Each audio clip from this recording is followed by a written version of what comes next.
A police officer from St. Petersburg Police Department had been giving that suspect information using confidential database.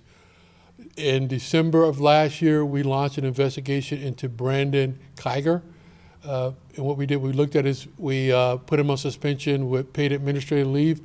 And when we looked at his information, it was determined that he was giving the suspect information from a confidential database.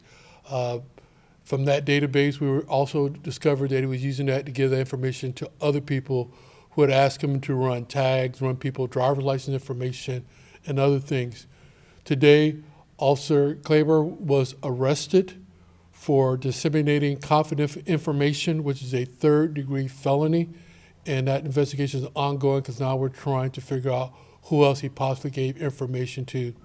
We also want to make the public aware that your confidential information is very important to us, and if we find any law enforcement personnel from this department giving that information out to non-law enforcement individuals, they will be investigated. So with that, I'll open up for any questions. Chief, what was the relationship between the officer and the suspect? Officer Clyburn and that suspect, they were just friends. He was just asking him to run some information for him. Did it specify, are you able to release what type of information he provided this suspect? At this time, again, he was asking him, again, about driver's license information, about just people in general. What's the timeline on when he gave him the information? Did he give him the information before the suspect is alleged to have placed explosive devices? Did that allow the suspect to know where the other person was? Well, and that's going to be more of the Florida Department of Law Enforcement investigation. We know that Clyburn and the suspect were friends for more than 15 years. So it was an ongoing thing. Hey, can you do this for me? Can you do that for me? To my knowledge, I'm not sure if it's related to anything that happened at Hard Rock, but again, we can confirm that at certain times he was giving this subject information. As well as other individuals who may or may not have been related to this case in any way, but he was just providing this kind of information as a regular course of business? And that's what we're looking at right now. It could have been just, hey, a friend or somebody who says, hey, can you run this name for me? And we're not allowed to do that. I mean, your information is confidential. We in law enforcement should not be giving that information out. And like, again, when we undercovered it and when we found out about it, we took action. The first thing we did was we suspended him. We took his computer away from him, and then a warrant was issued for his arrest today. And then we arrested him, and he's aware of it. What he did was wrong. Is there any indication the officer was in any way financially profiting by giving out this information? That's still further investigation, but it looks like right now, what the initial investigation was just doing something for a friend. Can you spell out, do you know of any other instances, like approximately how many other people he may have also provided information to? Again, this is an ongoing investigation, so we have to go back and look at everything that he ran in the computer. We have to see if it was verified, was it work-related, or so we have to look at, was he on a police call, look at that police call and look at the information received then. Was he at home when he was looking up information? So it's going to take time for us to look at all the stuff that he looked at online. That's what the search warrant was for, to look at his computer at home. Also his phone to see any text messages if he's given that to anyone. Is this the first time one of your officers has done this to the extent that you would have to file charges? Yes. How does this sort of make you feel personally, a sort of betrayal of trust by one of your own? Well, we all take an oath, and that oath is very important to me. It's important to everybody in this police department because I'm talking to all the law enforcement officers that work here. And for us, we try to figure out why, because again, the citizens give us, that authority to hold confidential information. We should hold that as exactly what it is, confidential. So I am very disappointed at this officer for giving away that trust, because you trust us with this. You trust us to use this information the correct way, to catch bad people that are doing bad things in our community. You give us that information so we can follow up on the investigation, not to give this information up to a friend that wants to find out what's going on with his neighbor or someone else. It's not supposed to be used for that, and it won't be used for that. Do you know if this officer knew of the suspect's intentions with placing the devices at the Hard Rock Casino? That I don't know. All I know is that he shouldn't have given this information out, period. This person was not a law enforcement agency. There was nothing to do with a law enforcement investigation, and that's not going to be tolerated. There's a Facebook post by the police department Department back in 2020 with an officer of the same name.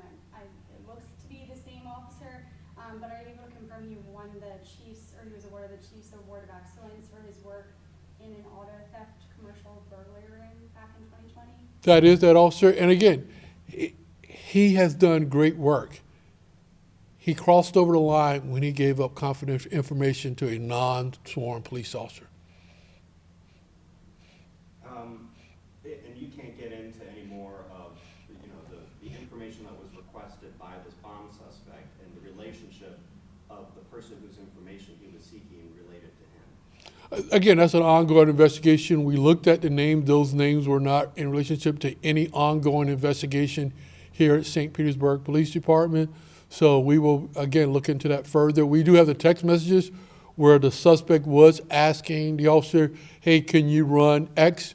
And the officer would get back, yeah, this person is this, this, and this. And just a process question, when we, obviously officers run people, run tags, when we say that just for process, what are they actually doing? What database are they accessing? So there's several databases that the officer can be looking at. The first database is just running your tag information to see who the car is registered to and information like that. Then the second thing is called David. David gives us a picture of your driver's license. It also gives us your emergency contact information. So it gives us information that no one else can obtain. And then there's other databases throughout law enforcement that you could use. So he was using those databases and he was relaying information to, as right now, to this suspect. And can you compare this at all to the case of Robin Conyers that you had, a civilian employee that was also accused of giving information to someone who later committed a crime? That is the same thing, but on hers, we know that she was getting hers for monetary purposes. Let me rephrase that. We're not sure, so we're still has an ongoing investigation. So she was doing the same thing. She was giving information out to a subject. So again, I don't want to say she was giving it out for money because we don't know. That's still an ongoing investigation. This can look up information about people, like the database who aren't St. Petersburg residents. So if you gave somebody like in Tampa, you could look up somebody in Tampa if you wanted to. So if you give me a name and a date of birth, I can look at a national-wide computer. I can tell you where your driver license is and other things. Any changes to policy? I know it's very early on. Any review of policy or procedures to prevent this from happening? We have a great policy in place. You talked earlier about Robin Conyers. Every month we do an audit. Your name could come up, my name could come up. And what we do is during that audit, we call it a David audit. We then check to see who did you run during that period of time. We have sergeants doing it. So we have a great policy in place now. We expect officers to do the right thing, and this one just got through the cracks, and if we can come up with something else, we will. But right now, by doing that audit once a month, we're catching the people. And again, like you just said, this is the second one. I've been here for 10 years, second person we've caught. As technology is evolving each and every day, and we're just going to make sure that your information stays exactly what it's supposed to be, confidential, and only used in law enforcement matters.